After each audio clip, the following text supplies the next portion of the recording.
গ্রামের বিলে যেখানে রয়েছে সুন্দর সুন্দর শাপলা ফুল। তো আমি তোমাদের মাঝে তা শেয়ার করব এবং কি সেগুলো তুলে দেখাবো।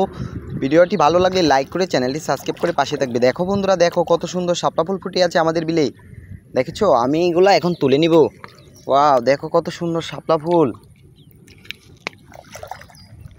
বন্ধুরা দেখো, আরও কত শাপলা ফুলের পাতা রয়েছে বিভিন্ন পানি।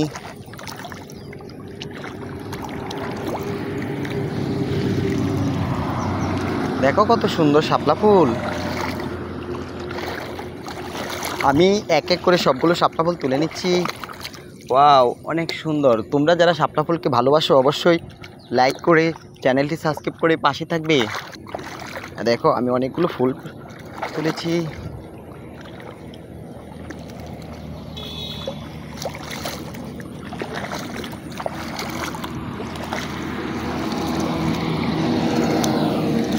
আরে বন্ধুরা দেখো, একটি নীল কালার শাপলা ফুল ফুটে আছে।